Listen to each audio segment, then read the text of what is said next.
Hey guys, welcome to Cricket Fanatics Magazine. I'm your host Khalid Moeddin. This is the show where we talk about the Pakistan series, and we're going to talk about various things in the series. Of course, about the Pakistan side, and as well as the Proteas, and how we're going to go about obviously facing Pakistan in difficult conditions.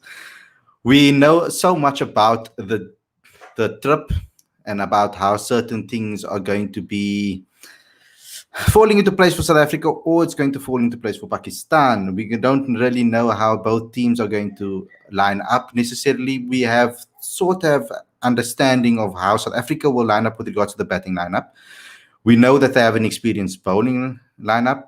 With regards to Pakistan, there's obviously big names back, and obviously they've got some dangerous players as well. But what I decided to do is get two people on the show with me that can give me more insight to help me move along this conversation. So, but before we get going and before I introduce you to today's guests, don't forget to obviously subscribe to this channel. Don't forget to click that notification bell for all future videos as well. And we also have the super chat is on.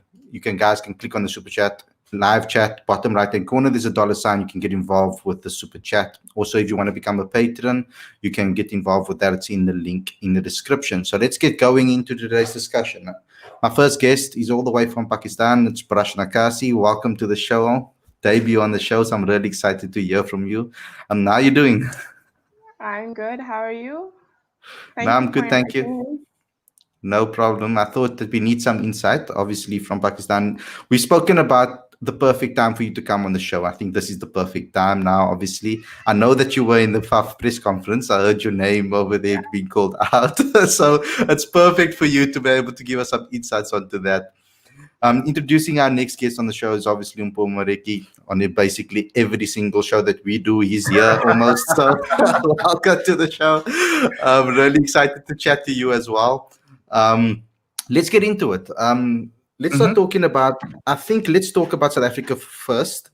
Brash, I'm going to start with you because you were in the press conference and there were a lot of things said, especially when Faf du Plessis is talking.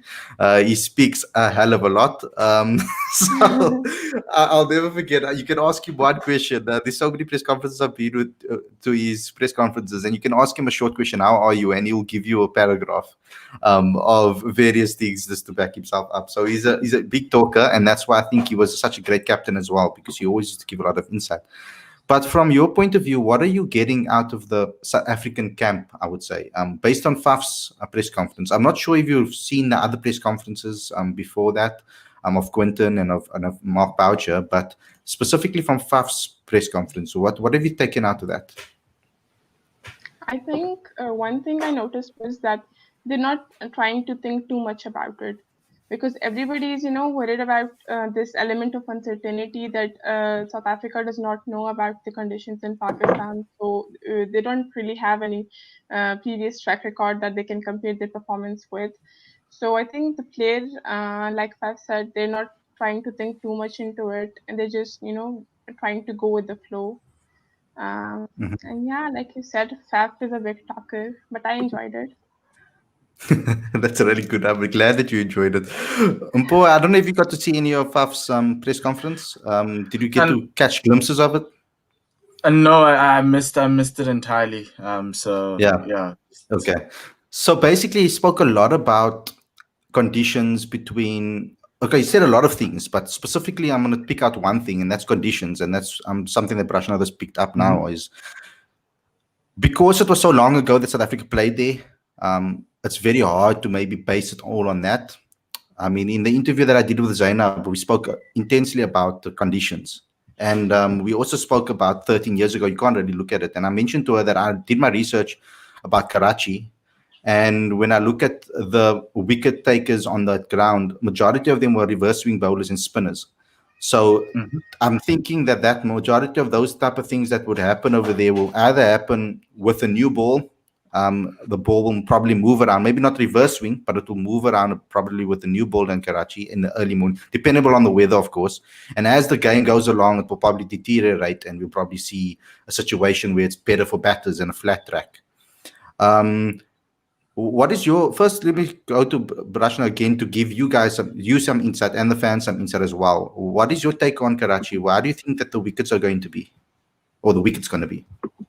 I think if we recently look at, the Qaid-e-Azam Trophy that was played in Karachi, they're mostly high-scoring games. So the wicket is probably going to be flat, and we are likely going to see a high-scoring game. So I think I'm not expecting much. Like people said, there's not going to be much bounce on the wicket, and Pakistan is also trying to develop a spin-friendly track, like the rumors suggest. So I think there will be much for the batsmen in it. Yeah. I mean, from that game I'm talking about when we played back then, Carlos scored 155 and 100 in his two innings over there. So it was a massive scoring game. I think in the first innings of South Africa, I think the top six scored a total of over 400 runs together as a collective. So it looks like that's what you get on a wicket. But what is your take on that, Mpho? Look, so what I did, I looked at I think a couple of weeks ago, I looked at the previous series that were played in Karachi, the Bangladesh one and the Sri Lanka one. And to kind of get a sense of whether, because my question's always been, does South Africa need a second spinner? What are the conditions going to look like? And the best one was to obviously look at the series that happened last year before we went into lockdown.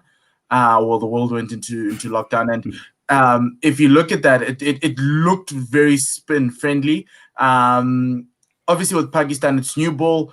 The old ball will do something if you've got proponents of reverse swing, but I'm not too sure with the non-use of saliva how the ball's going to necessarily work and how it's going to reverse. And I think maybe Brashna can just let us know maybe if in the domestic series that's been seen under obviously the new regulations that ICC has brought up about. But my gut feeling and the way I've in terms of watching how those games work, you need to bat first, bat for long, score a lot of runs, and hope that the wicket deteriorates enough in the fourth innings for you to make a play in that fourth innings, late day 4, beginning of day 5, or throughout day 5 to win the game. And I think for Pakistan, that's where the Yasir Shahs would always come in to try and eke and take wickets. And I think that's where South Africa need to consider in terms of a game plan, especially if they lose the toss and are asked to bowl first. I think that's my biggest worry but it'll give them bowling first might give them a chance to see how this wicket goes. But you can't have a very bad first innings in Pakistan because I don't think you'll be able to come back from that. And I think that's because of the way the way because I looked at that. I think Sri Lanka and Bangladesh really struggled in the first innings, and Pakistan just put on I think mammoth scores. I think one score 400 was put up there, and then it helped Pakistan to win. So I think that's where I looked at in terms of the conditions. So I think it's not going to be too different. And also in the press conference, a lot of the journalists as well were talking about how they expect to spin friendly conditions because of what's happened in the domestic season. So yeah, I think that's where we're going to be.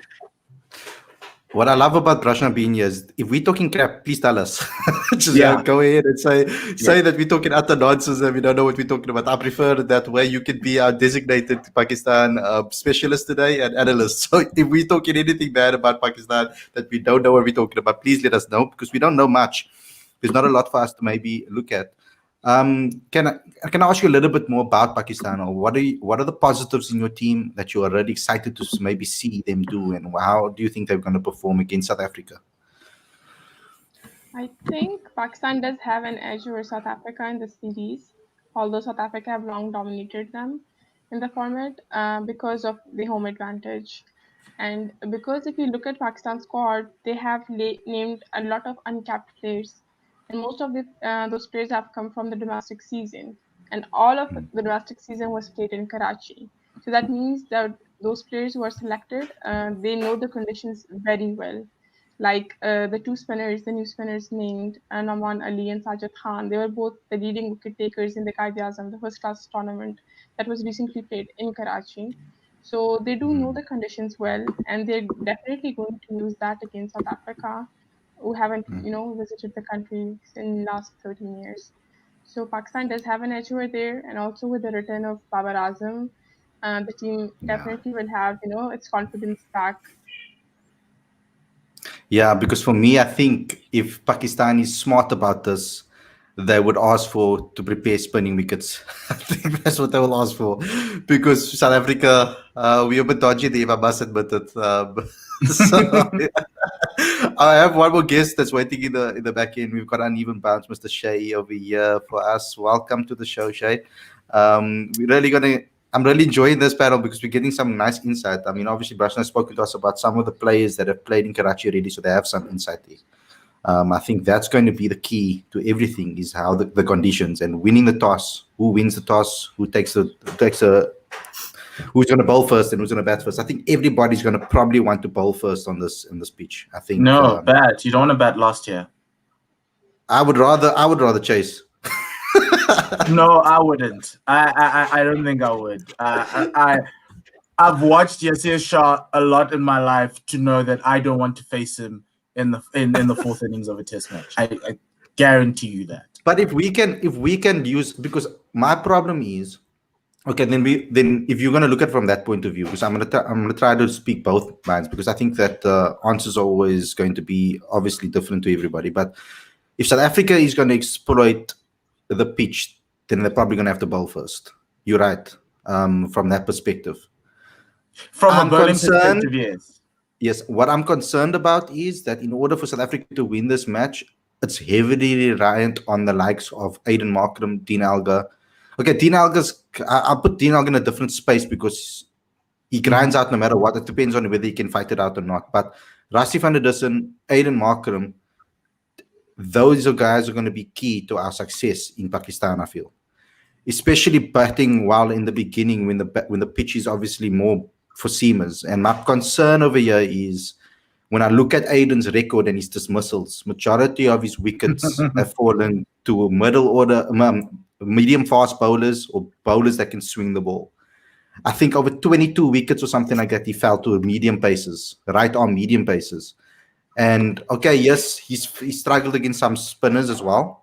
One spinner in particular, you'll go to a series and struggle against one spinner in that whole series, and then go to another series and struggle against their one spinner in the entire series. But I'm very concerned about the ball moving around here in Pakistan. So for Aiden, if we're going to get a slow start, lose a couple of wickets, I'm concerned. That's what my biggest concern is. Because that's I think why you have the top on his spin. Yeah, no, I think that's why you have. When South Africa collapses, when we lose our first two batsmen, look at this. The best way for South Africa to win this game is through the bat. Because I fear that on Tuesday we're going to arrive in the morning and we're going to be playing three seamers and one spinner, thinking that we might want to beat them in that vein, or four seamers and one spinner, which I think is slightly off. I think we need to pick three seamers, one being Vian Mulder, and have Keshav with a partner, a spinning partner. I think that's going to be so key for us. But most importantly, this game's going to be won through the bat. I think if you win the toss, bat first, put down 400 and play the game in that way. Yes, we're worried about Aiden. I'm worried about Aiden with the swinging ball, just like you. But you got to give him this is his opportunity with the runs that he has scored to be able to try and put pressure on Pakistan, which is why I think in this tour, our strength is with the bat, even though previously you wouldn't say that. But I think they've found form and they've scored a couple of runs against Sri Lanka. They know how to win a test match. So apply those principles in Pakistan and you'll find a way through. Our bowlers will have to bowl with on a second day pitch. You might have to rely on Keshav very heavily and possibly the other spinner, but that's why you're in Pakistan and that's why you took extra spinners to Pakistan to use them. And I think Vian Mulder is going to be very key. He's one of the best guys I think in this team who can swing a ball. And I think he might be able to get a little bit of reverse towards the back end. And I think that's going to be quite key for us. But outside of that, win the toss, bat first, bat big. I think Lubabalo says 500. Mm-hmm. That's more than enough. But you got to back your players. This is the moment to back them. If Aiden doesn't cut it here, we need to come back to South Africa and there'll be questions that need to be done, that need to be asked, because you're coming up against a Pakistan team that's inexperienced. Some guys have been brought back in. Some guys have been out of the fold. You can put pressure on them from day one, based on the fact that these guys. Shaheen Shaheen Shafri is an incredible talent. Hassan Ali is great. Tabish Khan is new. You've got the Asir Shah, who's played a lot of cricket over the past decade. But the other spinners, as even though we don't know them, they're also inexperienced in Test cricket. So that's where you can take them out. And that's why the batting is so important. Yeah. Thank you. Because this is what I agree with, right?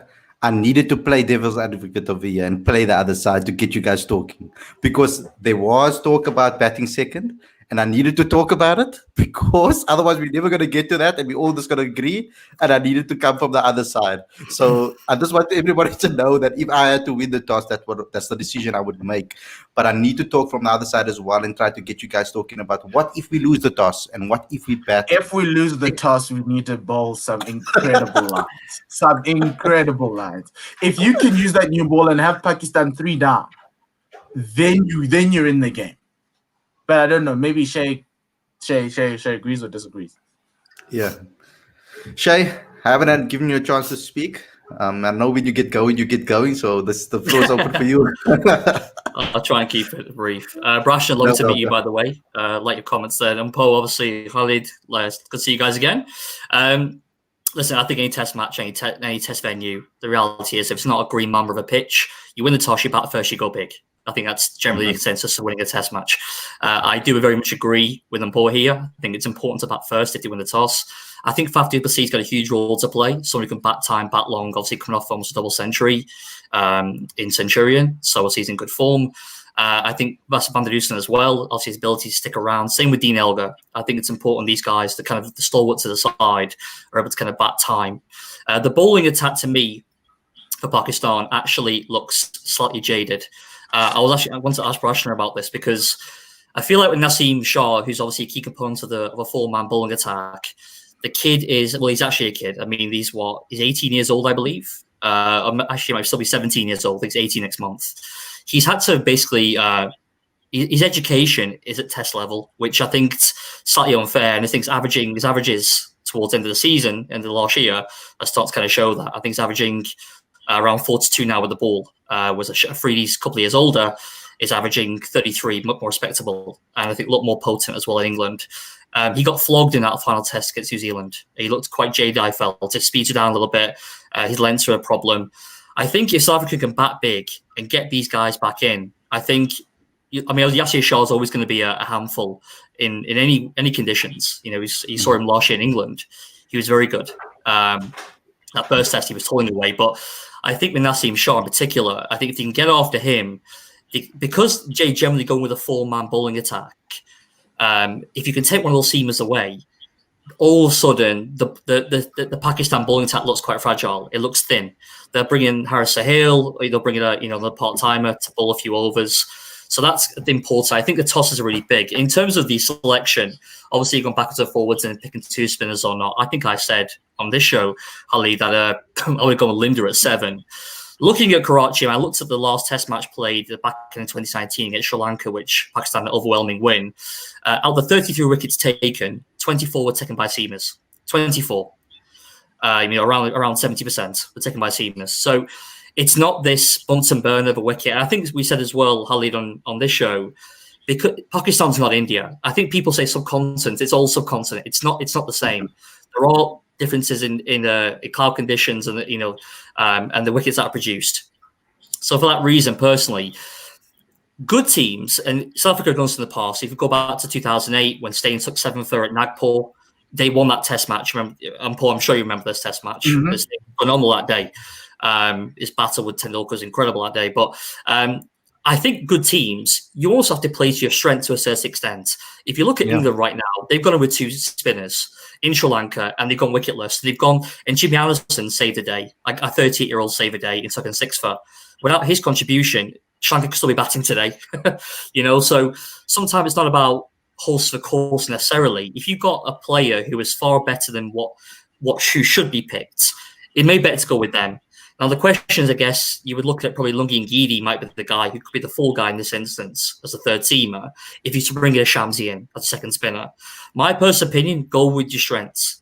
Based on what I said before about in Karachi, what's happened, I'm of the personal opinion that you go with Ngidi, Nokia, and KG, with Mirage and Mulder as your bowling attack. And then you ask like Dean Elgar, who's bowled on a subcontinent before, to churn out a few overs. Aidan Markham could turn us over as well. Just based on what I've said, Karachi is not necessarily this, Chennai, it's not this wicket that's just a case of bring on, spin from both ends with a new cherry. It's not that. I think you can get the ball to reverse as well, later on in the innings. And I think KG is obviously a great exponent of that. So that's kind of my general thoughts on this series. I do still, that being said, do back Pakistan as slight favourites. Obviously, they're coming off a loss, but that was away from home. South Africa beat a fairly average Sri Lanka team at home. But ultimately, a win's a win. They're going in momentum into the series.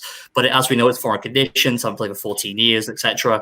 So for that reason, I'm just giving Pakistan the slight edge. I'm actually quite excited to see. I know, Brash, you can tell me if Haris Ralph is due to get a debut in this test or in this series. If he's been earmarked for a game, because I think Haris Ralph is a very, very good bowler. We've seen it in a white ball, but he can bowl high. He's a very aggressive, tall, strong bowler, and he bowls high speeds. And I think he'd be very good to see, actually. And then Yasir Shah, I think, will be a handful as well. But with the batting, obviously, I think Babar Azam coming back is just such a lift for that side. To see Babar Azam back, the talisman, back in the side, I think he'll do very well. I mean, you kind of pick up where he left off in England. It was unfortunate he missed that New Zealand series. I wanted to see Babar Azam just from a neutral point of view in New Zealand, because those wickets are very difficult, as we all know, in New Zealand for batsmen. The ball moves round circles, doesn't it? So I would love to have seen him there. Unfortunate, but with his homecoming now, I'm hoping he'll. I think he'll probably do quite well in the series. So yeah, just my general opinion, Khalid. I tried to keep it down. It was maybe 5 minutes. So it wasn't too much. I don't know if Rashida took down the question that you asked her, if she remembers anything. Do you want to rebuttal anything that he said, or is there anything that you picked up? I think the Haris Rauf question that you asked, that whether I see him playing or not, I don't think he's going to play, because a lot of people criticized, the selectors for selecting him in the first place, because he has no first class, record, or he has not played any first class cricket before. So people are not sure whether he can bowl long spells. So I personally don't see Haris Rauf playing. I think Pakistan will go with two seamers, Hassan Ali and Shaheen Shah Firi, and maybe all-rounder Fahim Ashraf, because Fahim did really well against New Zealand. So there's a bigger chance that Pakistan will go with him and two spinners, because in the 17-player squad that they announced today, they removed 3 batsmen. But they stuck with the 3 spinners. So I think it is expected that Pakistan will play 2 spinners in the first match. So that doesn't leave any room for Haris Rauf to play in the playing 11. Doesn't that give you an indication? Sorry, I was going to ask Shay, what doesn't that give an indication of what South Africa might need to do in considering that second spinner? I get Dean and Aiden can both spin, but surely someone who plies his trade as a spinner might actually work, and have Vian Mulder be that third seamer. I'm not against that balance, to be honest with you. I'd like to see the pitch on Tuesday morning before they make a decision on that. I think hopefully they'll do that. But my personal opinion is that it's not always necessary. Like I said, wholesale courses. If you look at the England Test match today, this is kind of indication of what I'm trying to say. Like a Leach and Bess better than, for example, okay, let's say you played Stuart. I'm not doing to veer off topic here with England, but if you played Stuart Broad instead of Leach or Bess in this Test match, would they have gone better than either of those 2 spinners? I reckon Stuart Broad probably would have. You see, so it's not necessarily about what the wholesale course type scenario. The reality of Pakistan, the spinners that you could argue are better. Shamsi, to me, he hasn't got enough Test match experience anyway, so we don't know how he'll go if they go down the Shamsi route. Well, we do. He played that one game against Sri Lanka before his father passed away, and he took 5 wickets and he went back home. And you played in which is Australia as well. also- In Australia as well, Yeah, didn't so you the play first- as well in the pink ball test? Yes, yeah, and that was Australian into pink ball, but like and also he started the season quite well. For me, it's between him and George Linda, but I still have that Sri Lanka match where he did quite well with Keshav, and I actually kind of felt that in the second test they would have added a third spinner because of what was going on, but obviously. Like Gaul last week, Gaul looked like a spinner's paradise. This week, it's just something else. But to a certain extent, I think Shamsi does need a run in the side, in the ground where it's more spin friendly. I know Karachi can help some seamers, and the question obviously is that, as you say, and let's pose it as that to everyone else: does Shamsi or George Linda will they be more effective on Tuesday up until Saturday? Whereas compared to either an Ngidi or an Nokia, I'm putting them in because I'm keeping Van Mulder because of the batting. Completely agree. So that's the only question. So the question for me is: does Nokia's bounce and extra bounce would be able to get the extra bounce and be that enforcer, or does or is it much easier to just go for another out and out spinner on pitches that might start spinning at the back end of day one, starting day two? So that's something that I think Mark and the team have to really consider. I mean, Pakistan are a very good play to spin. We saw that. I mean, when they came to England, they milked Bess, very easily throughout the 3 Test matches. They're obviously they're born and raised these wickets. They're used to playing quality spin. I'd agree that if you're going to pick between one of the two, you might plump for Shamsi. Instead of Nokia or Ngidi, if you're going to pick one. I'm not against that at all. I'm not against Shamsi playing. I'm just saying that I don't think it's necessarily so cut and dried that you have to play 2 spinners at Karachi. I said I'd like to see the conditions on the morning of the test match, and I think they probably wait till late as possible, just judging what's happened there, because it's just that, like I said, in the base of what's happened, so even the last test match 18 months ago, the majority of wickets are taken by seamers. It wasn't taken by spinners. So I wouldn't mind either way, to be honest with you. If Shamsi played or they went down the Ngidi Nokia route. I mean, Nokia, obviously, he played UAE in the IPL. It's similar kind of wickets, but he performed very well, as we know. So I think he offers that kind of X factor as well, because Pakistan batsmen can be roughed up. They can be roughed up, but they can also play fairly. I'm not saying these people are mediocre in Mirage and Shamsi, but they're reasonable spinners. I wouldn't say they're outside world beaters. I don't think you can really argue that. They're not Ashwin or a Line to a certain extent. So I think I'd question how effective they'll be at Karachi. We'll see. I mean, Mirage to me looks completely out of sorts in 2 Test matches at home. And granted, it was Centurion and Joburg. I still expect them to perform better. But the Sri Lankans, obviously, some continental players as well, playing very well. He never really bowled much. He didn't bowl at all at the Wanderers. So, I mean, I don't know. The first test, he put a fair amount on the first test. I mean, on that wicket, it's impossible to expect him to do wonders on that particular pitch. Especially if the game plan was all about putting it on that 4th stump the entire game with their seamers, and the majority of the time he was just there to basically speed up the overrate. Drive an end, isn't it? Yeah. My thing is, it's if I'm looking at, because there's a lot of pressure on Pakistan at the moment, and Rashna can correct me if I'm wrong here. But with the coaches under a lot of pressure, I think the coaching staff is under a lot of pressure to win the series. And I think their best chance will probably be to prepare spinning wickets against South Africa. I think that's the best chance because of the troubles that we've had in the past. The media in South Africa haven't really been quiet about South Africa's problem against spin. It's been a world-renowned publications all over the world talk about it. Rashna, do you think that's the approach? Do you think that if they are smart, that they will rather prepare spinning wickets?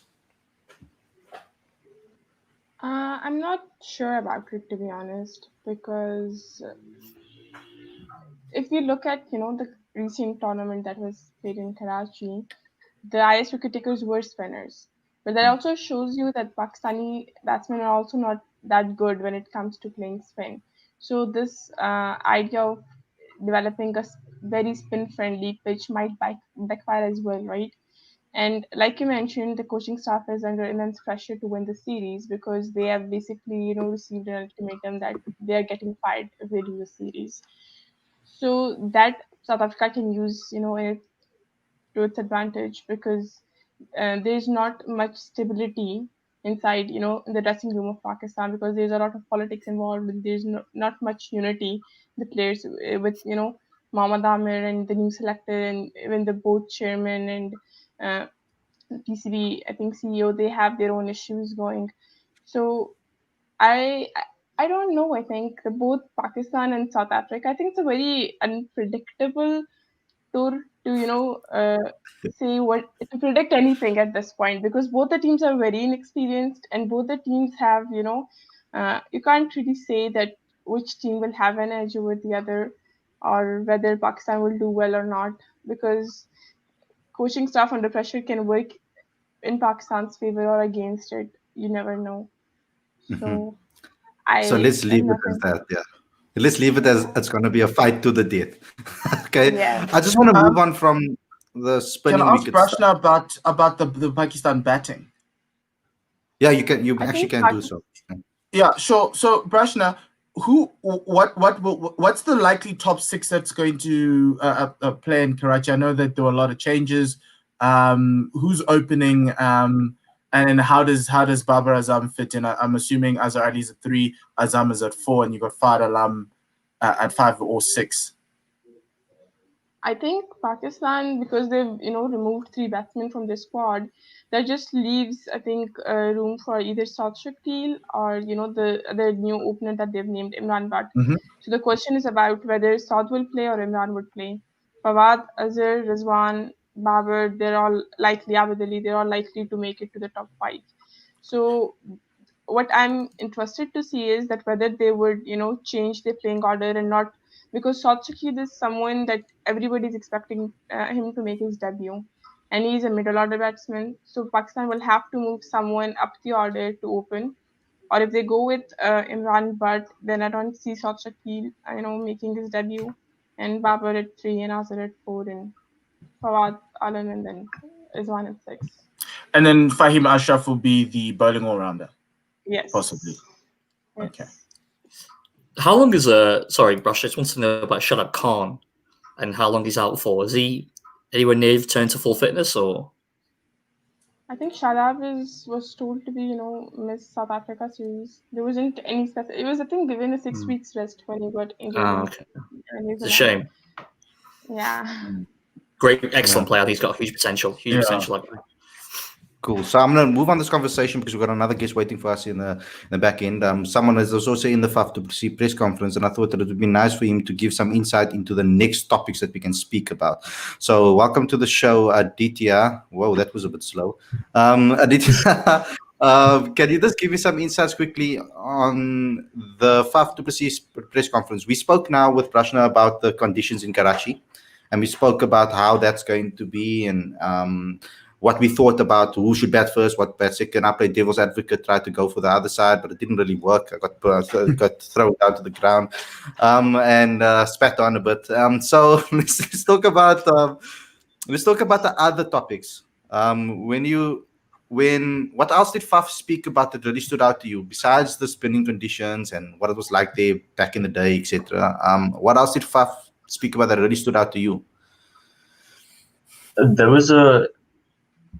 was an intent to do well in subcontinent conditions, and generally the underlying theme in all of these press conferences has been the unknowns.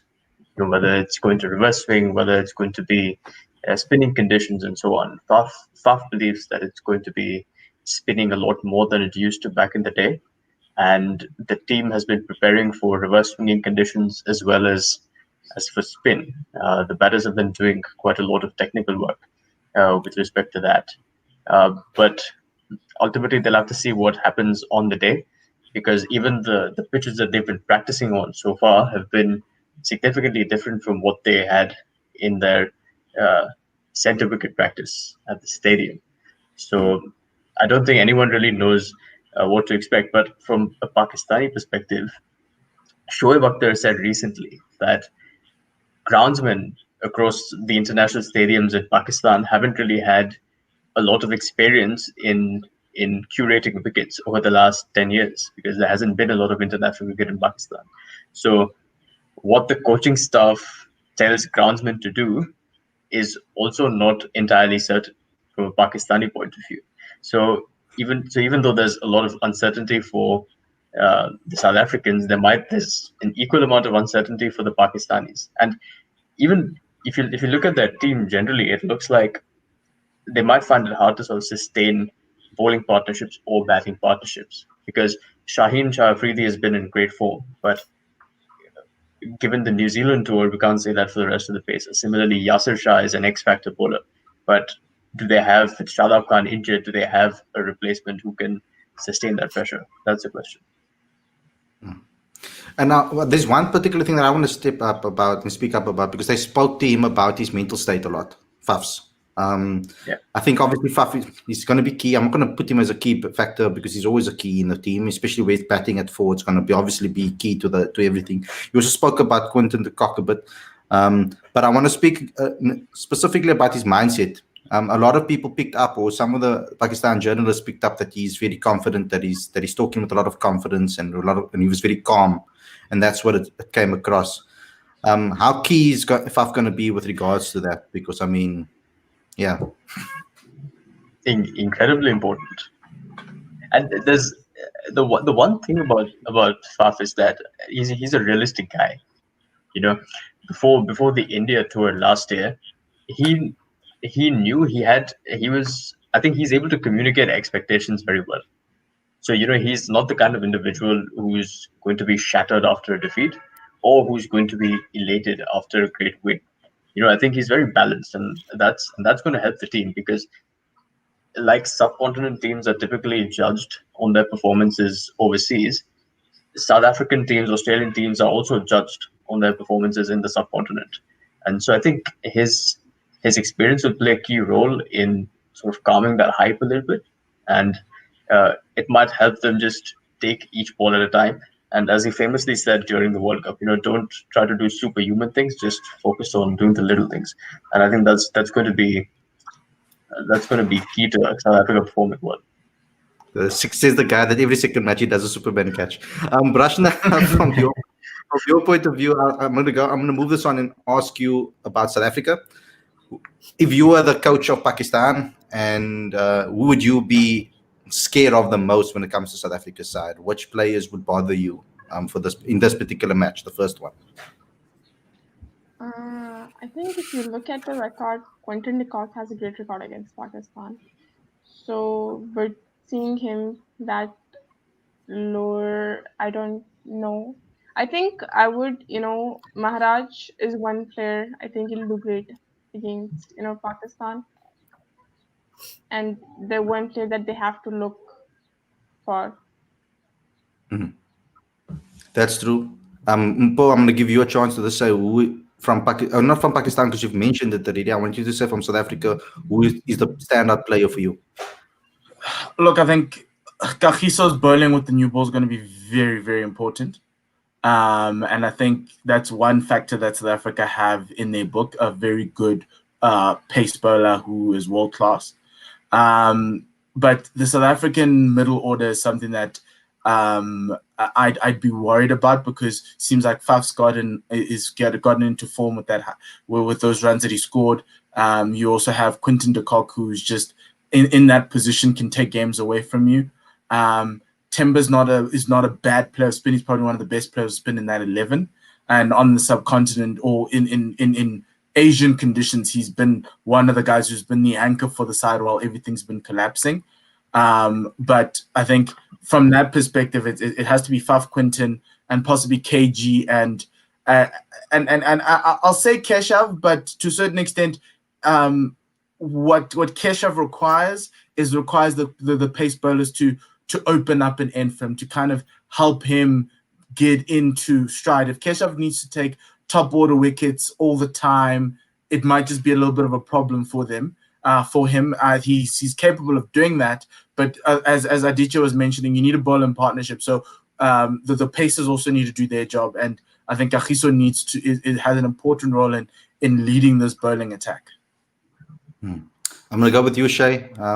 Who from South Africa is a standout player for you? Looking to the old heads in Elgar and Faf in particular, I think if a lot rests on their shoulders, obviously with lack of experience amongst the other players, I think if they capitulating or perform to ability, I think that you could see obviously a lot of problems for South Africa. In terms of the bowling, I'm looking at KG as a spearhead. He's obviously fresh, ready to go. He obviously said performed similar wickets in the IPL. It was absolutely superb. I just think he's a wonderful bowler, and I think if he can get the likes of Abid Ali out up top, Babar Azam, I think KG versus Babar Azam is absolutely mouth-watering prospect. One of the best bowlers in the world, because one of the best bats in the world. I just want to say a quick shout out in terms of Pakistan, if you don't mind, Khalid, on Mohammad Rizwan, where I think we need to acknowledge. He's a very, very good player, and I wouldn't be surprised. To be honest, I'm surprised to give the captaincy straight back. Not surprised, but they give a straight back to Babar Azam. Obviously, he was elected captain, Rizwan deputised, but he did quite well out in New Zealand's difficult tour, and he batted with aplomb as well. I was really impressed with him.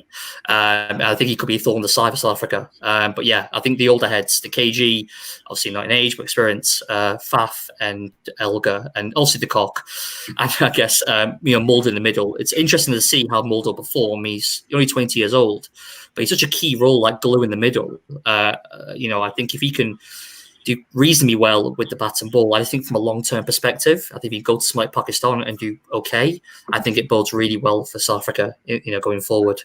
Can I just say one thing quickly, Khalid? Some quite funny comments. Bad Panda jokes, mate. UK lockdowns kicked Shay out of his car and into his house. It's absolutely freezing, Bad Panda, outside. Absolutely, it's like snowing and like -2. So I managed to blag myself back into the house for this one show without noticing. And apologies as well. I was discussing Naseem Shah before, and he's actually not in the squad. My bad. Yeah. I think it was Bernard who points that out and Dex. So I thought he was some reason selected, but I'm actually very glad that he's not. But I think it's good for him to maybe rest up. So yeah. Okay, Aditya, I'm going to give you the final survey here. First and foremost, if you were the coach and you won the toss, what would you do? And which players from both sides are you picking as your favorites? Coach of which team? If you were the coach of both sides. So I'm talking about if you were Pakistan, okay. Who are the standout players from Pakistan and who are the standout player of South Africa? Okay. If I was coach of Pakistan, I'd rely on Azhar Ali. Babar Azam, definitely he's a heavyweight, but he's also come back from injury, so we need to take that into account. Shaheen Shah Afridi and Yasir Shah. I think these are key players for me. And from South African point of view, Dean Elgar at the top of the order. I also think Aiden Markram is up for big runs, and this might just be the tour for him. Definitely Faf and KG with his reverse swing, and also hoping for George Linde, Keshav Maharaj, whoever they pick spinners to do very well. What I've seen over here as well is that Hassan Ali has dismissed Aiden Markram twice LBW. So Hassan Ali versus Aiden Markram is going to be a proper battle. It's a ball that comes in. Yeah, it's going to be a problem. I'm a bit worried because of all the uncertainties and the unknowns. But let's just get a prediction from everybody overall in the series. Start with Aditya. What will your prediction be in the overall series? Do you think South Africa will take it, or do you think it will be a draw, or Pakistan? I think it's South Africa 2-0. Cool. Off the back. I think it's going to be a draw, like one Pakistan and one South Africa. Which one do you think South Africa will take? I think Karachi. Interesting one. Paul? I've been asked this question earlier this week, and I look at everything else, and I kind of feel that it's going to be 2-0 to South Africa. They'll find a way to win games. I just think I just have a sneaky feeling that this team's is now, it has come out of that little the valley, and they're now coming up the mountain, and they've met Pakistan at the right time. I think had Pakistan done slightly better than what they did in New Zealand, I think it would have been something the Pakistan probably would have won a game. But I think it depends on the toss, and that's the yeah, it's going to be tough. But I think South Africa will come out 2-0. Yeah. That's why it's just a thumbs up. Shay? I'm going to go with Brash's prediction. Actually, 1-1, and South Africa take the first test. Cool. I'm gonna go 1-0. I'm gonna say the first test is gonna be a draw, and then the second one is gonna go to South Africa. So let's see what we all think about that and if it comes through. The weather forecast. Do we know the weather forecast? Is it just hot and? Yeah, actually, Brashna, what's the weather like there in the next 5 days? Do you know? No, I haven't really checked. Okay. Yeah, we was actually checking. It looked pretty hot though. It looked incredibly hot from the images and the videos. So yeah. Let's check quickly. Karachiites actually get offended. It's the winter here. Yeah, So- KG said that there's a breeze out there. So he said it wasn't as hot as it normally is. That's okay. So according to what I've seen over here, Karachi is going to be Tuesday 24 degrees, 26 degrees, a high of obviously 25, 26 right through. So between 24 and 26 degrees for the entire 5 days, and it's all sunny. No, doesn't look like any wind, just plain sun. So it's going to bake up. It seems like it. So it's Cool. it's a Limpopo winter. Anyway, guys. Does Baba Azam have the same toss record as Virat Kohli at home? Because that's the other question. Because you know Virat wins all the tosses in India, so we just Africa need to loses figure out. So it's just is what it is. Maybe they'll get Pavuma to spin again. Look, you guys. Thanks a lot, everybody, for tuning in. Thanks a lot for all the fans that have tuned in. Remember that if you want your comments to be highlighted, you can go to the super chat, click the dollar sign on the bottom right-hand corner for those. Also, get involved with Patreon. Thanks a lot to our teacher for coming on the show. Thanks a lot for Brashna. Brashna, for you, because it's the first time on the show, where can people find you? They can find me on Twitter at Brashna, BRASHNAA. Cool. Awesome. And then Paul, thank you very much. And Shay for coming on to the show, guys. Cool. Don't forget to go to your card came out there. Don't forget to go to cricketfanaticsmag.com for all your updates. There's a Pakistan series tab where you can obviously click on for all your updates. Yes, so nothing is slow. Go to cricketfanaticsmag@gmail.com. I actually didn't mean to click on that button, but I'll just read it out anyway. Go to download Cricket Fanatics magazine. The link is on the screen. It's a free subscription for the magazine. We have an awesome edition coming out this month. It's going to be a full women's issue. So please, guys, get involved over there. Don't forget to obviously like, comment, share, subscribe, click the notification bell for all future videos. If you guys have a business and you're looking to make sales online, there's a free tutorial on the site. Even if your business is offline, we can help you out. And obviously, get involved with the Patreon. Become a patron today. Thanks a lot for everybody for watching. Thanks a lot to all my panelists, and we'll see you guys again very, very soon for another video. Tomorrow with the daily show, maybe a mini preview. Me and Aditya will probably be live to talk about Boucher's press conference ahead of the game. So please tune in for that tomorrow at around about 8 o'clock. Thanks a lot to everybody for tuning in, and we'll see you guys very soon. Take care, everyone.